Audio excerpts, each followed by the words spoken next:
د جهادي شخصیت په ژوند جوړ شوی مستند دغه مستند د خوست ښار په مرکزی سرګردان چوک کې د یو لوی سکرین په واسطه داسې مهال خپور شو چې لیدو ته یې ګڼو کسانو شپې شمارلې. ځوانان وایي د فاتح مولانا سنگین په ژوند دغه جوړ شوی مستند کې داسې صحنې او خبرې واورېدلې چې دوی ترې ناخبره وو.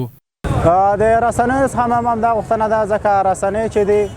خپله په همدې کې ډېر غټ رول لوبوي، ځکه هغه مستند صحنې او هغه مستند فلمونه چې پټ پاتې شوي دي د رسنیو نه غوښتنه ده چې همغو سیمو ته لاړ شي،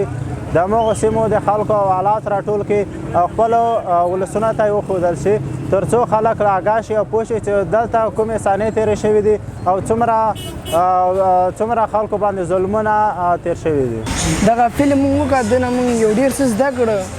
هغه څه ته موږ زده کړه چې موږ تر اوسه پورې نه و لیدلي.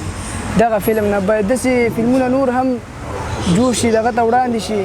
چې ناخبره خلک دې خبر شي د دوی حقیقت نه. د ښار په مرکزی چوک کې د دغه مستند له خپرولو مسؤلینو موخه د ملي اتلانو له اتلولیو او کارنامو څخه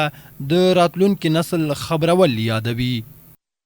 دغه څوک چې په تاریخ کې به انشاء الله الرحمن نوم لیکل کېږي د یرغلګرو د افغانستان چا باندې دلته چې یرغل کړی هغوی په خلاف ډېر سخته مبارزه کړې ده.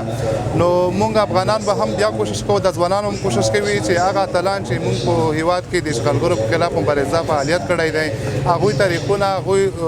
ویاړونه به انشاء الله الرحمن موږ دوامداره ژوندي ساتو. د دې څخه مو هدف دا دی چې راتلونکي نسلونه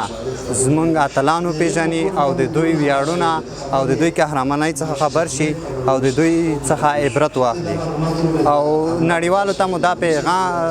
د دې څخه هدف دا دی چې موږ په خپل خاوره کې او په خپل هیواد کې داسې اتلان لرو چې نړیوالو ته یې غږ ماتونکی ځواب ورکړی دی.